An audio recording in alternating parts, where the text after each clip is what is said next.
Okay, good afternoon. I would like to welcome you all to the Comox Valley Sports Commission meeting for May 12th, 2020. Of course, I'd like to acknowledge that we're conducting this meeting in various parts of the Comox First Nation traditional territory. We have an agenda today, just two items. One will be receiving a delegation from the Comox Valley United Soccer Club, and then we'll have a staff update on operational and strategic considerations. So with that, the meeting is called to order, and I would like to start by welcoming our delegate, Stefan Skwarek. Hopefully I said it right, Stefan. And he's the president of the soccer club and is here to update us on an important project they are working on. Welcome, Stefan. Thank you, Daniel. It's really nice to be here. Okay, so I'll begin if that's okay. Yeah, I think Jake might pull your presentation. So it's if you give it 2 seconds, we should be all able to see it. Perfect. In my business life, we use Skype, so Zoom is new to me, but it's kind of similar functionality. So sounds good. And Stefan, you have 10 minutes or so, but then there might be questions, and then we can talk a little bit. For sure, I tried to make this as tight as possible, so we'll get going. Okay. So yeah, my name is Stefan Skwarek. I'm the president of Comox Valley United Soccer Club. I've been the president since September of 2018. Prior to that, I was still on the board as director of player development from January 2017 onward. I've got an extensive background in the game. So I'm originally from Winnipeg, Manitoba, but I served in the Canadian Forces for 20 years in the Royal Canadian Air Force as an aircraft engineer. So I saw all over Canada. I actually played on the Canadian Forces representative team for many years and got to play abroad. I retired from the forces in fall of 2018, and I'm actually the site manager at the new Fixed Wing SAR Training Center in my day job. So life is pretty exciting right now, getting that set up. But I'm equally excited about the opportunities here for our clubhouse, for our club. Next slide. So we're a bit of background to start about the club and how we got here with the clubhouse. After that, we're going to talk about the field house purpose and plans, specific to what it's going to look like, where it's going to be.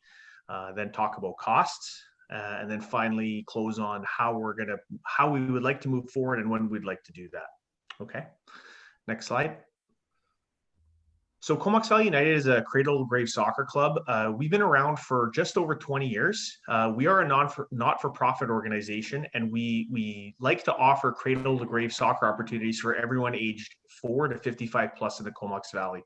We've got programs literally for everyone here, and we're the only soccer club in town.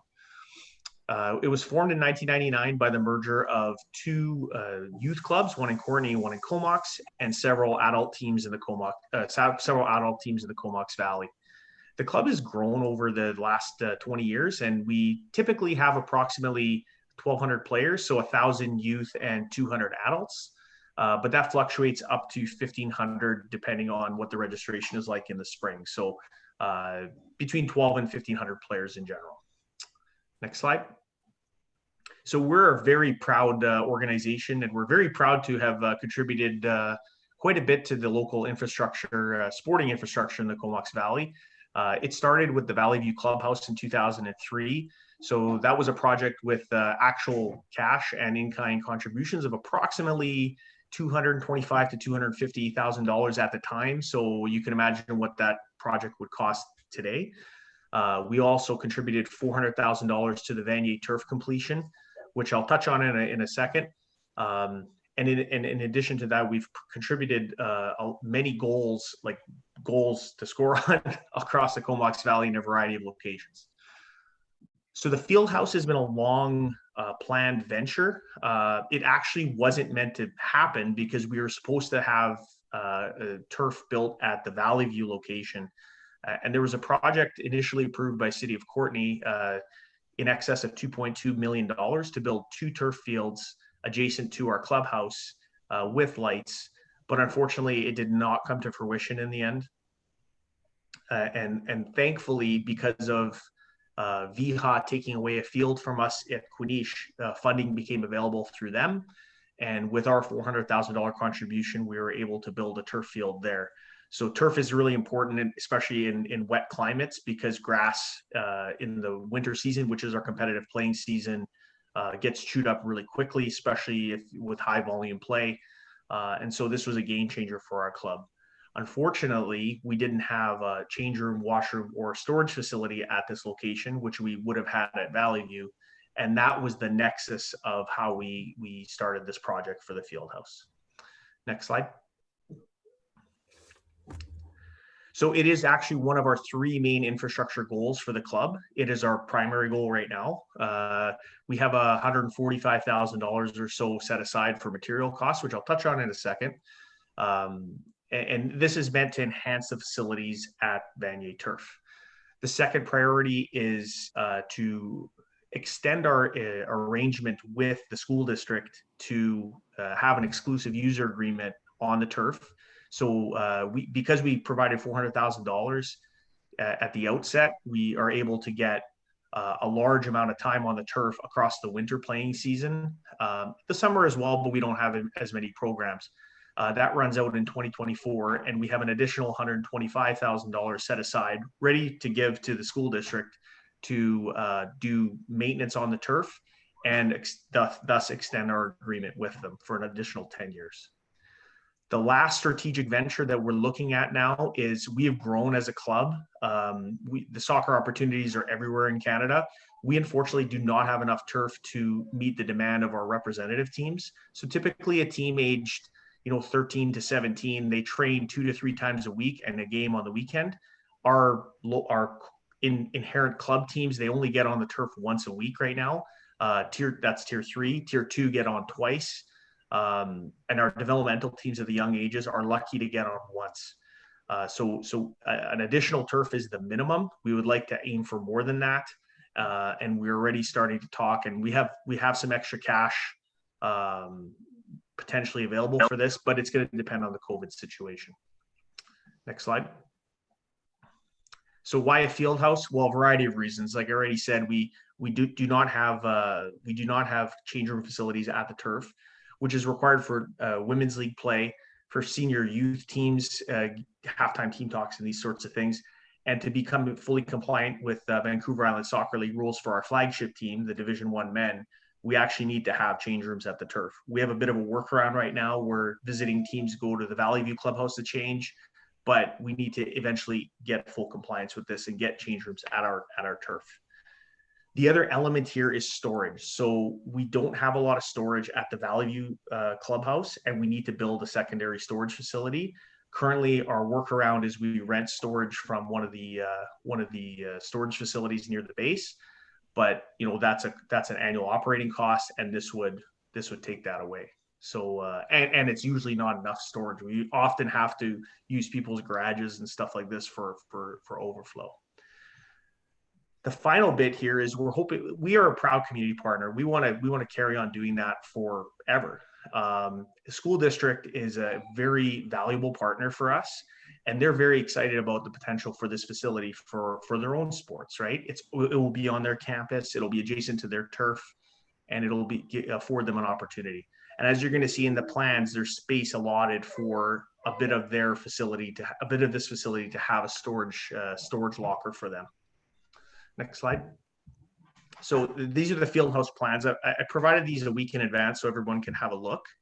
We're going to just briefly go through this because they're pretty extensive, but in effect, it's taking time. But in effect, there are two change room facilities on the far right of the screen, a storage facility in the middle for the school district, and then on the left is a storage facility for us with a public bathroom around the side. So it would be a very all-encompassing plan. The location, are you guys able to see the drawings at this point? We can't see it. Maybe it will upload, otherwise we'll be able to. We'll carry on. It's provided to you anyway. So the location would be in between the turf itself and the parking lot at Vanier. So it's a vacant space right now, and we want to take advantage of that space. Oh, there it's coming up. Yeah. So if you look at the first slide, top left corner is the site view of it. And if you scroll down a little bit, you can see a plan view, a top view of the site itself. Oh, you scroll too far. Well, that's a good one too. But on the bottom left corner, you can see 2 change rooms, mini storage facility for the school district, a larger storage facility for us, and then a bathroom in the corner to bookend it all for public use. We've got engineering drawings for this, so it's beyond concept, and we have the siting completed. We'll do questions at the end. Next slide. So in terms of cost, we've done an extensive cost analysis of this. I'll just give you the bottom line, and then we'll get to the next slide. So this is provided to you as well. Our estimate for materials and labor is just over $445,000. Okay, so the balance sheet is there for that. If you go to the next slide, we'll talk about how we're going to pay for this. So we have approximately $145,000 set aside already for building materials. The other thing that we're providing for this, our club is great for volunteerism, and we have a lot of local contractors, surveyors, electricians, plumbers, you name it, that are not only as part of our club, which is great enough, but they've also put their hand up to volunteer their time to build this. So you put all this together, it's approximately a $300,000 contribution, in addition to the $800,000 that we've already provided, and in addition to the $125,000 that we've promised the school district for the turf itself. Yes, we're getting something out of it, but this is just to demonstrate that we're not coming out here with our hand out. We're an active participant, and even with this ask, we're still contributing 67% of what the overall cost is. The school district is a part of this as well. And if you talk to Ian Hesselgrave, he says, we don't have a lot of money. In fact, they don't have any money to give, but they have a lot of land. So they've provided us the assurance that they provide us this land. So what this means is we're still a little bit short, approximately $150,000. And we're at the stage now of planning that we're looking for regional partners to help us move this forward. Okay. Next slide. So how's this going to happen? Like I said, Comox Valley United is going to be at the forefront of this, between our executive board driving this and lots of volunteers to help build it. But we're also looking for regional partners to help us get us over the line. Okay.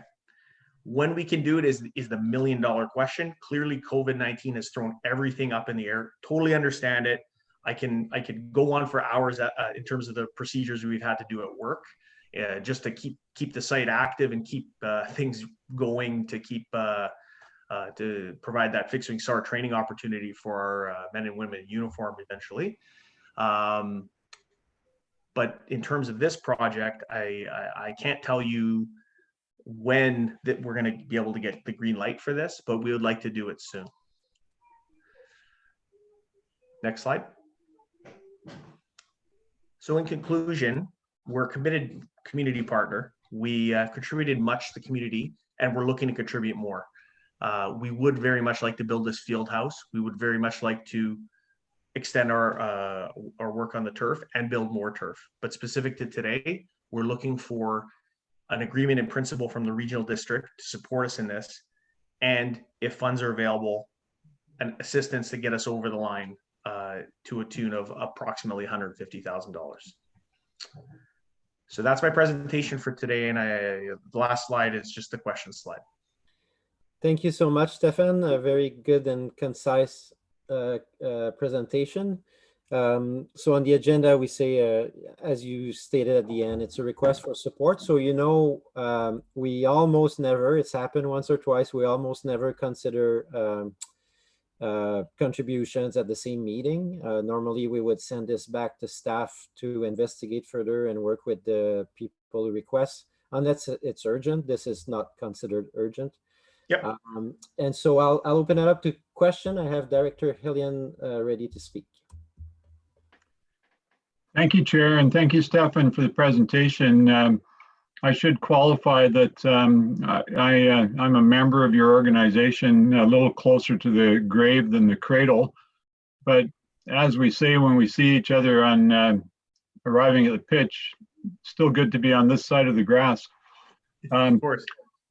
I spoke to Phil Statham about the possibility of approaching Rotary as just one service club that might be willing to help with a project like this. And I just wonder if you've made any of those types of overtures.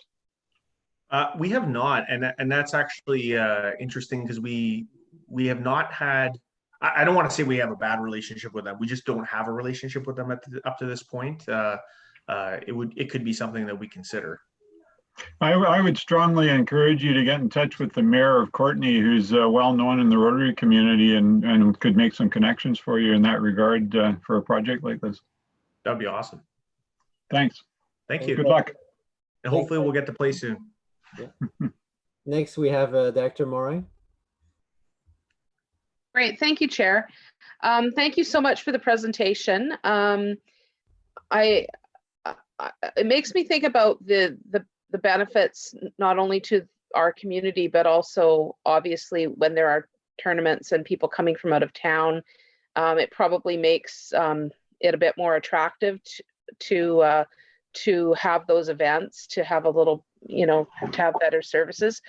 And I guess with our kind of recovery plan coming up, at some point we will want to be welcoming people to come into the community. And I wondered if your organization has ever done any kind of tracking of sort of economic benefits that come into the community from events or tournaments or anything like that. Because I know there's been some really large events over the years with, hundreds and hundreds of people coming in. Certainly. So this year we actually had we were a direct casualty of COVID. We were meant to host the Mini World Cup, which is it's a tournament for younger kids. It's U8 to U11. But it attracts teams from all over the North Island. We're part of the Upper Island Soccer Association, and so it's technically their tournament, but they rotate the hosting duties. So we were meant to host it, and the issue became we had to host it at Valley View, and normally that's not an issue, but it's right smack dab in the middle of when like baseball is going on, softball, all these things. So even getting those fields accessible for that period was a big challenge. So this would afford us a secondary opportunity. And in terms of economic benefit, no, we have not done like an extensive macroeconomic analysis of this, but I mean, I can tell you that, you're looking at 6 different clubs sending, anywhere from 50 to, in the case of Nanaimo, probably 200 to 300 kids for these tournaments, and they're multi-day tournaments. So we've also considered having an additional annual tournament with our regional partners, going all the way up to U18. We could even do an adult thing if we need, but certainly, like if you start calculating it up, hotels, meals, all these things, there's certainly cash to be afforded to our own community here from those types of events. Thank you so much. For sure. Thank you. Thank you. Next, I have Dr. Kettle. And Thank you. I have 2 kids that play soccer, so I definitely support soccer in the Valley. I do have concerns, however, because oftentimes the practices and games occur in the evenings and on weekends, and we do have a washroom facility that is usually run by the school. So that's posed a lot of problems. My own children have had to run up to the skating rink many times during their practices and stuff because the washrooms on the field just weren't open. So my concern's more about the operation and maintenance of something that's proposed because we seem to have problems just operating what we have already. Yeah, that's an awesome question. So we, as part of our agreement in principle with the school district, is they have promised to conduct the operations and maintenance of this facility. Now, people within our own club, within our executive board, have raised these specific questions even after I've told them this, because the school district up to this point, I'm just being totally honest here, is they're a great partner, but they have a lot of priorities, right? So the level to which that's going to happen, we still have to flesh that out. but they have verbally acknowledged that they need to do this. This is their part of the ship, and they've agreed to conduct this once it's constructed. Thank you. The camera moved to Director Grant. I don't know if you had a question. Look, yeah, I did. Oh, you How's did? that? Okay. So I'm just watching this report and noting that, you know, in all of the communities and all government levels right now, we are looking for efficiencies and ways to cut back while we try and work our way through COVID and how we can get businesses open back up. And we're going department by department and having a look at these things. And so, you know, although it may be a really noble venture, I think that we really need to get staff to have a look at how we could actually pull this off in light of the fact that we're actually going in a different direction right now as a valley. Not to say going in a direction away from soccer, but in a direction where we're trying to look for efficiencies and savings throughout all departments. So I don't want to throw a bucket of water on this, but I think we really have to have a good look at how we would do something like that. Yeah, and Ken, I acknowledge these challenges. I mean, even in my work life, like we're living this right now. Like my company is 50% in commercial aviation, so I totally get it. I think the reason we're not asked, the reason we didn't just come out and ask for immediate assistance, immediate start on this, is because we totally understand as a community, we're living it right now. We had to cancel all of our spring programming. We lost $130,000 of revenue. So the good news is that we're in a good position, but we understand what this all means. So I fully acknowledge the economic challenges. I get that people are going to be hurting all over the place. You know, I'm looking for ways to hire more people at my own job site. So I acknowledge that. And I guess my comment is what we're looking for is sort of like a promise to conduct this when we can, fully understanding the fact that there's going to be a lot of hurt in the next few years because of this. Thank you so much for the question, Dr. Grant, and the answer. We still have two more. We have Dr. Amir. Great, thank you. And thank you, Stefan, for the presentation. And I too have to admit that I'm a soccer wife. And so we have that connection to the Comox Valley United Club. My question was around the access to your services like sewer and water. I know there's a bit of complication because the site is owned by the school district. But it's in the city of Courtenay. So Yep. Have you figured out what those requirements are? Yeah, so we've worked with our partners within the RD and the SD to delve through that. At first, it was a matter of whose problem is this, and normally it's the opposite, right? Everybody's trying to grab control so that they can make the decision. We had the opposite effect, and it became actually more problematic. In the end, we're able to sort out the fact that we can connect up to sewer and water, electricity, all these things with the siting that we found, and we're able to move forward. Okay, great, good to know.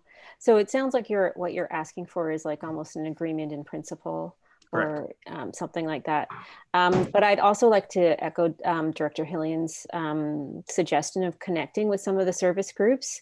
They love having a piece of infrastructure that they can put, a plaque on to say that, they've donated to this. And something like this, I think, especially Rotary would be all over. So yeah, I would support us looking into this. And, to Director Grant's comment around the economic efficiencies, I do acknowledge the amount of in-kind contribution and your contribution financially. So, if we're looking at what type of projects that we support going forward, here's an example of the regional district getting some infrastructure for a very minimal cost because, you as a community partner are putting in both cash and labor and in kind and doing some more fundraising.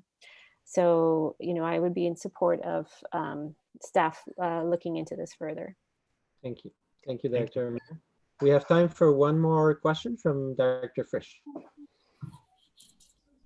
Thanks, Chair, and thanks, Stefan, for the presentation and all your contributions to the community and, of course, the clubs. The question I had was around access to your programs for people who might be lower income. Do you guys have any granting opportunities or subsidies for those sorts of families? Yeah, we definitely do. We take advantage of Kids Sport and the Kickstart and every program we have available. When that funding runs out, so the way that those work, they typically work for the base level recreation programs. I grew up in an area of Canada that's not well off. I grew up in the north end of Winnipeg. My family were immigrants, well, they were refugees actually. So I totally get it. We could not afford a lot of programming. Like I have a twin brother, we couldn't play hockey. So it's near and dear to my heart to make sure that every child has an opportunity. And this year there were a couple kids that they really wanted to do our development stream program. So that's the ramp up to playing representative soccer. And we basically, the way we did it, we waived their fees for this. And it's not a huge fee. It's about $200 for the year. But for me, it's a way like no kid should not play because their parents can't afford it. Like for me, that's a non-starter. Like soccer is the universal language of the world in a lot of ways.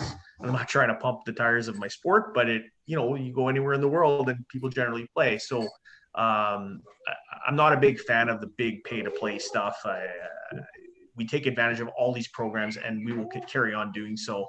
And I can tell you that like going forward, looking at fee structure and these sorts of things post-COVID, like we're going to have a hard look at that to make sure it continues to be affordable for all of our families.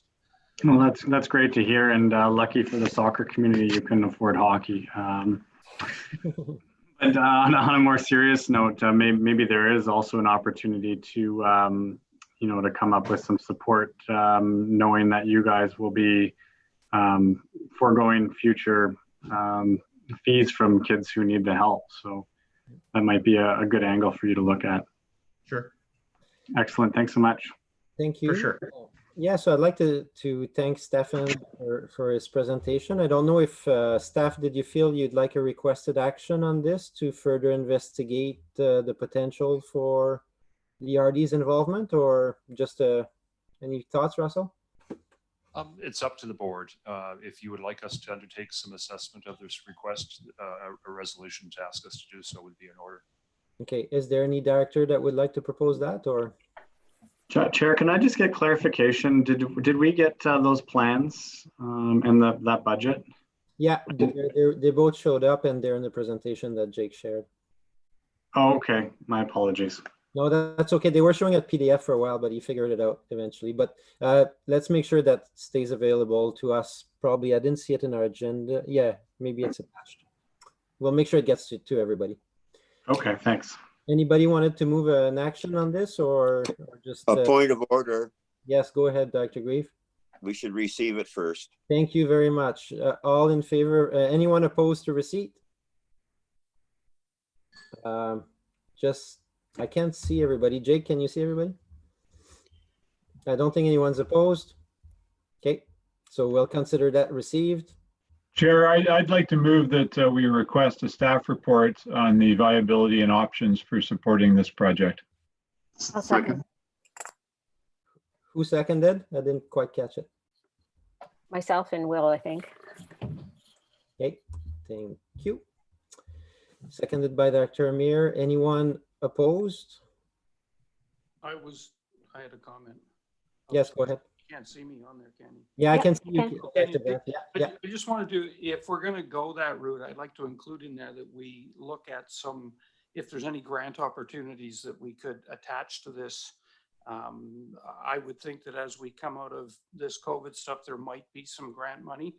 And I've actually just got a text into economic development to see if they know of any that might help us out with this. So That's great. Include that in the report. That would be great. Thank you, Dr. Grant. And that falls perfectly with one of our strategic priority, which is community partnerships. So I'd really like to thank Stefan for his contribution today, and perhaps we'll see you again in the future. And sorry to hear about the suspended program. And thanks again for your presentation. Absolutely. Have a great day. Thank you very much for having me. Thanks. Thank you. And the only, oh, sorry, almost forgot the management report for receipt. We just need to vote on the resolution, Chair. Oh, it hasn't been voted on. Apologies. Anyone opposed? Sorry, as a point of order, just because it's a little more than receiving a delegation or a report, could we just do a roll call? I know it takes a bit more time, but. Yeah, that sounds good. So all in favor, I'll start with you, Director Frisch. I'm in favor, thanks. Director Cole Hamilton. In favor also. Director Morin. In favor. Director Hillian. In favor? Director Hamir. In favor. Director Grieve. In favor. In favor, thank you. Director Swift. In favor. Director Grant. In favor of a report. Okay, and Director Kettler. In favor, and just wanted to clarify that that would also include operation and maintenance costs as well in that report. Very good point. Thank you. So that's everybody. And I don't think I Does missed. Director Howe have a vote, Chair? Say that again? Does our school district representative, Sarah Howe, have a Oh, vote? sorry, Sarah. Yes, absolutely. Sarah, thank you for appointing our trustee here. Hi. Hi. I wasn't on at the beginning, to be fair. My kids were running around, but Yeah, I am here. Thank you. in favor. Thank you so much. So that's unanimous. So again, thank you, Stefan. And we can now move on to the next item, which is the management report for receipt. Move receipt. Second. Thank you. Anybody's got questions about the management report?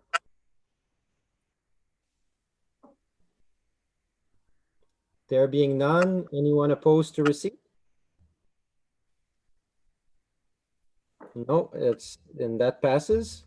And the last item for today is an update from staff on operational and strategic concerns of the recreation services. Over to you, Russell.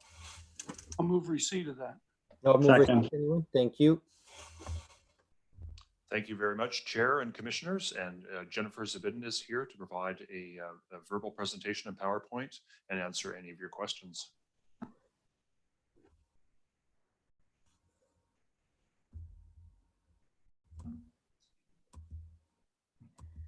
Thank you, Russell. Through the chair to the directors, good afternoon. Staff are here today to provide an operational and strategic update for the rec facilities. Jake, next page. So the way I've linked... It's still not showing for us. Sorry? What's that, Chair Arbor? The PowerPoint is not showing on my screen. We can't see it. Okay, bear with me for one moment and I'll just see if I can get... Thank you.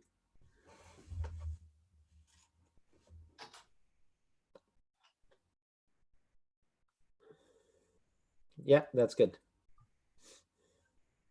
Ready to go, Jennifer. Thank you. In today's report, what we did is we packaged up the various things that we're doing and have completed and linked it with the very strategic goals that we put in place in the past year. So on this first page here, this supports strategic goal 1, which is the asset management outcome, advancing the life cycle work plan with the recreation services process. The first photo on the left, top left, is the sports center pool basin. We're going to be doing the piping. We're doing a pool basin and pipe study. And this is due to the continuing aging of the sports center. We have a past history of a significant leak in 2008 and just various past history maintenance has been done on this pool. We've had an expansion joint that was put in 2009 in hopes to keep the level of the water balanced. But in time, you know, it's obvious it's a 1973 pool. We need to know what's going on underneath the pool basin, and the piping that you see in the top left is down in the basement, and that piping is what goes in underneath the pool to fill the pool and to drain the pool. So there's a lot of curiosity of a 1973 pool and what's going on underneath there. Our next photo right beside it is a chemical containment structure that we're building at the sports center, also back in the filtration room, and that's for staff safety. The pools we do utilize muriatic acid and liquid chlorine. So obviously for safety reasons, we do need to have some kind of containment area. And that's something that back in 1973, 74, 75 would not have come to mind and really didn't come to the forefront until the past couple of years to come. Next slide, Jake, or next picture. Top right, we have the Arena 2 condenser, which is being replaced to meet further emergency ammonia regulatory requirements. This upgrade is also providing a consistent ice surface, increasing energy efficiency and further decreasing the Arena 2 operating costs. I think we'll find that the hardness for the ice will be a little more consistent, and obviously the moving around of the ammonia will be a lot more consistent. Next picture. Bottom left, we have fire suppressant lines that are being replaced in Arena 2. So those are all chemical fire suppressant versus water, as it is over the ice arenas. Those are regulatory things that we need to get caught up on. And on the bottom right, we do have the Aquatic Center family change room floor, which did have to be redone with epoxy and to support the non-slippery surfaces and cracks. So for the facility users, this will be a lot less slippery. And one other thing which is not on this photo that we are also replacing is the security system and the phone systems at both the sports and aquatic centers. And that's to help improve safety measures for the patrons and the staff. We have had a few cars go missing in our parking lots over the last couple of years. So hopeful we can stay on top of those things. Next slide. So this next slide here continues to support strategic goal 1, which is the asset management outcome, and again, advancing life cycle work plan. We have here at the Sports Center, we have a lot of minor upgrades being done. So top left is the Wellness Center. It's receiving a facelift. Every hole that's found in there has been patched. Every leak has been fixed. And now we're going over top everything with a new paint job. Next up is the lobby for the Sports Center, and the same thing. It has had some leaking in its time, so some work's been done on the various leak areas, and again, patching and repainting.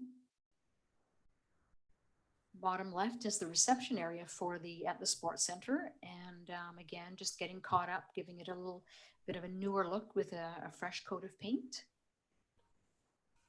And bottom right is Arena 2. Same thing, gone through to make sure we have no leaks, and a brand new coat of paint, some lighting being replaced in there, and just trying to make it have a little bit of a brighter look for when you're on the ice. So in general, for at the Sports Center, cleaning and patching holes and fixing leaks in walls and painting, redoing and upgrading to code filtration and water piping through the building, and also redoing and upgrading to code electrical wiring throughout the building. And then as well, mechanical and filtration inspections and overhauls. And of course, the pool basin retiling. And upon the moment that we can reopen, before we do that, a final cleaning from head to toe one more time. This next slide here continues with supporting strategic goal number 1, and it's up at the Aquatic Center.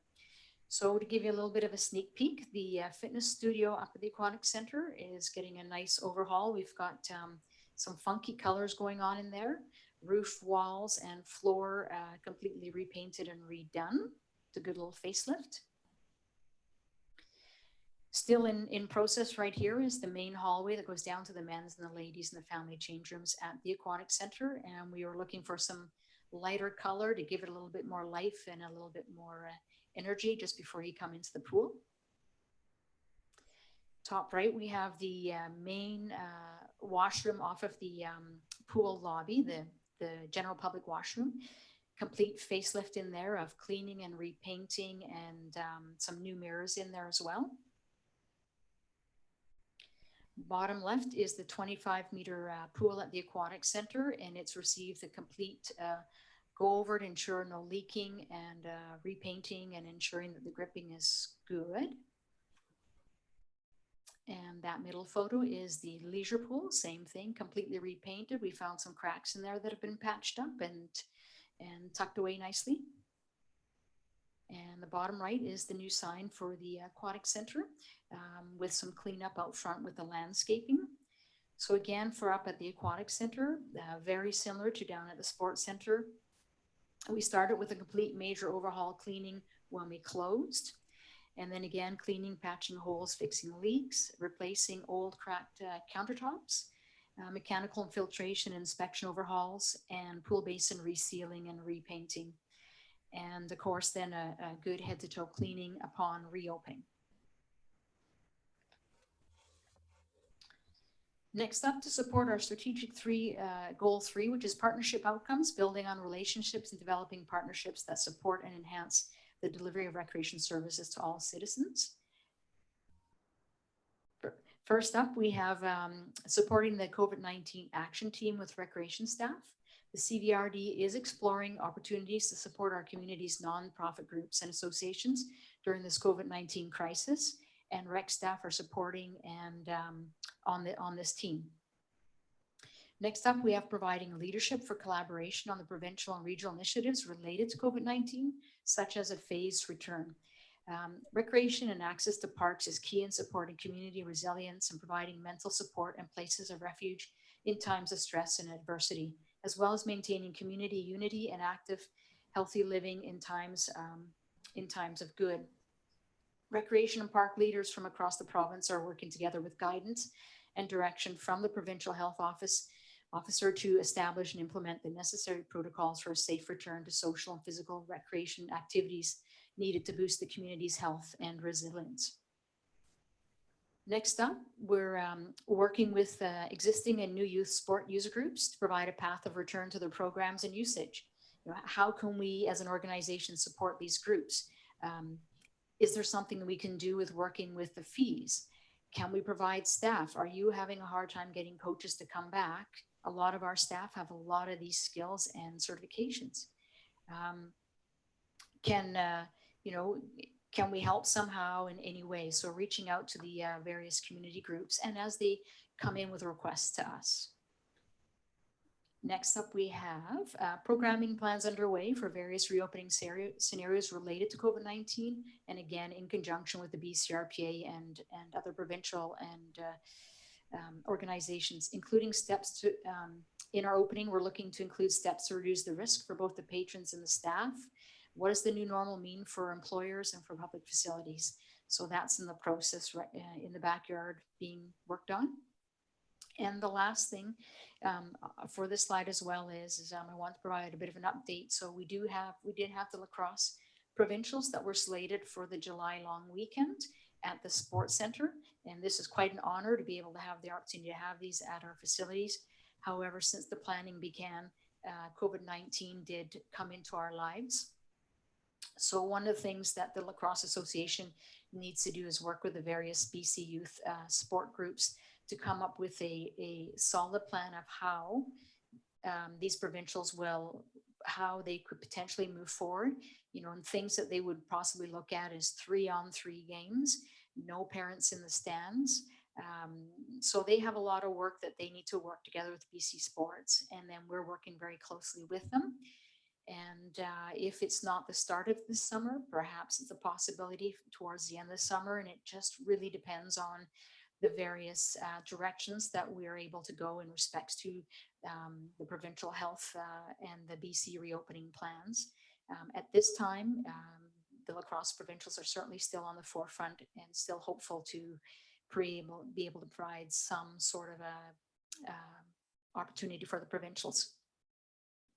The last slide that we have today will support our strategic 4 goal, which is accessibility to recreation services, ensuring opportunities to participate regardless of the income. So first up, we have the active Comox Valley. Staff are working on partnerships for low-cost programs. Several partnerships have been created to date, and staff are continuing to work in updating the website for the active Comox Valley, which is anticipated to be relaunched at some point in late August. And on there, we'll be able to list the various activities that are available at no cost or low cost. At this time, active Comox Valley is always very important, but I think at this time, the active Comox Valley component becomes extra important. Next up, we have the low income all access recreation pass. This is in development, and at this time, phase 1 is well underway. Courtney, Comox, and the CVRD have finalized their shared forms, and Cumberland will be signing off on those shortly. We are submitting a joint marketing message in the special electronic edition of the Summer Rec Guide, and further promotions are planned once the facilities start to reopen. The phase 2 is temporarily on hold until the facilities can reopen and staff can plan and work with their boards and commissions to receive further directions. There are some municipalities that will have to return back in front of their boards and commissions to have further discussions on this. The goal is to have this completed for the start of 2021, but at this time, still trying to move it forwards in hopes, but there is some uncertainty.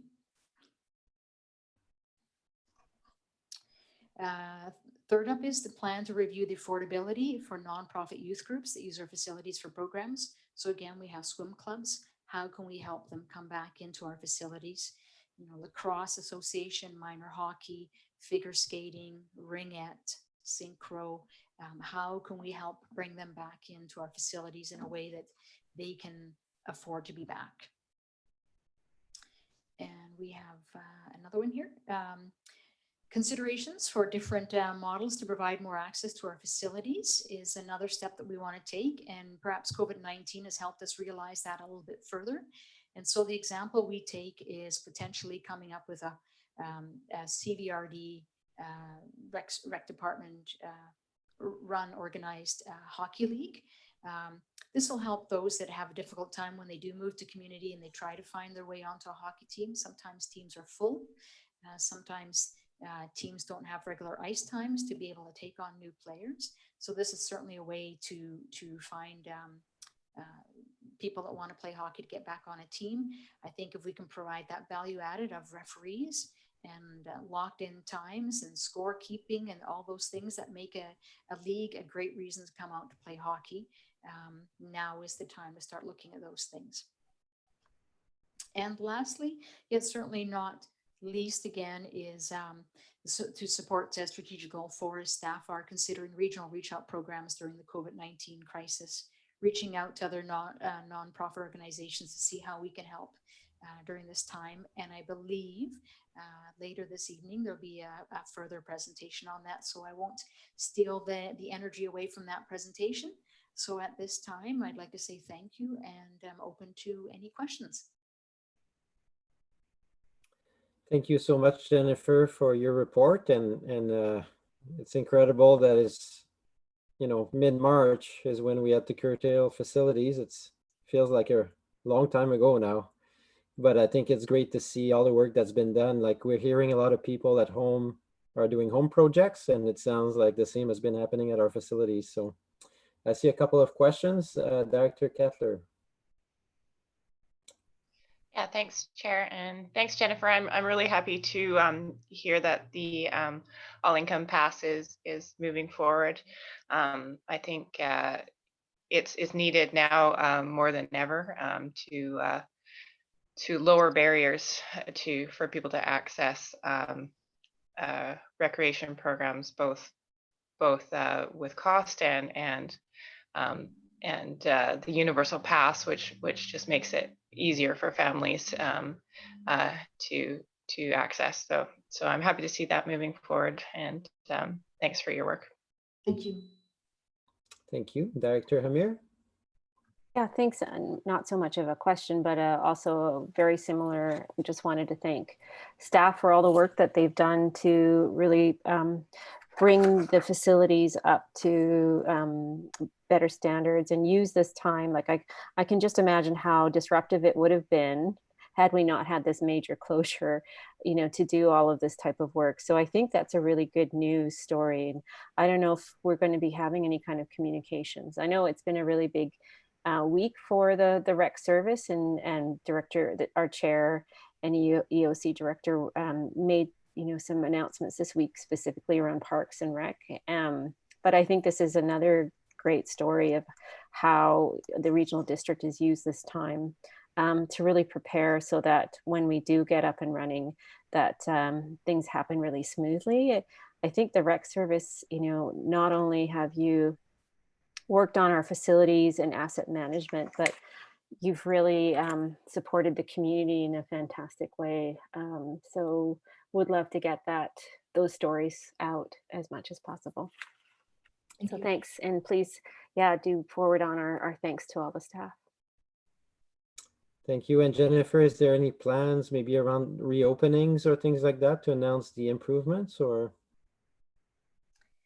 In respect to the reopening, I mean, we certainly have to wait until, we're further along in the phased reopening approach for BC. But in respect to being able to announce the items the things that have been done for the facilities, we are hopeful to have a PowerPoint out at the front of both facilities, both lobbies, for when our patrons return. We'd like to get some information out through the various social media avenues as we get close to reopening, and get the word out absolutely of what's been being done. We would like the community to know that we're working on things to make it better for them when they return. That's great. I like the tagline of facilities get a facelift. Director Hillian. Thank you, Chair. Thanks, Jennifer, for your report and for all the work that it reflects. I just wonder if you could clarify for us how many people have continued to be employed in your department through this time. I think that there might be some misconceptions out in the public that with facilities closed, people have nothing to do. And I think it is important, as Director Hamir stated, that we make it known how people have been employed. And I'm assuming you have a comfort level with the fact that the staff who have continued on have been meaningfully employed and their talents fully used during this time. Yes, absolutely. In the operations department, the entire facility maintenance staff has continued to work. They're vital and key to getting all of this summer maintenance and any safety items completed. That's their vital role. We've kept on a customer service representative as well to be able to answer any customer calls and of course work on any cancellations or refunds or registration for programs that may be up and coming. Also, throughout the organization, there has been a look to see where there's potential for other work with employees, and we've been able to also take some of our staff and have them work out through the Parks Department as well. So there's the CVRD is working very hard at keeping all staff, trying to bring staff back into work as much as possible in a meaningful way. And how many people would that represent, please? The facility maintenance workers department, I believe, is 14 staff.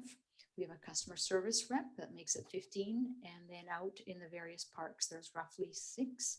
So we're up at 21 out of our 72 staff. 72 staff, so that would be approximately 50 that have been laid off. At this time, yes. Yeah, that's very sad, but thanks very much for that. I appreciate all the work going on. Thank you. Thanks for the question, Dr. Hillian. And I would add, as a volunteer coach myself, and for all the volunteer parents out there and everybody else, so many programs had to be canceled after a lot of planning had gone into them. So the impact of COVID across the community was quite sad as well. But yes, thanks for trying to make good with a difficult situation and all the work you presented today. I don't see any further questions. I'll give it a couple of seconds in case anybody thinks of something. Okay, I don't see anything. So anybody opposed to receipt? Okay, we'll take that as all in favor. And I don't see anything else on the agenda today, so I can entertain a motion to terminate. So moved. Okay. Dr. Hillian and Amir or Cole Hamilton. Thank you so much, and see you at the next meeting, everybody. Thanks, everybody. Bye. Thanks, Chair. Thanks, staff.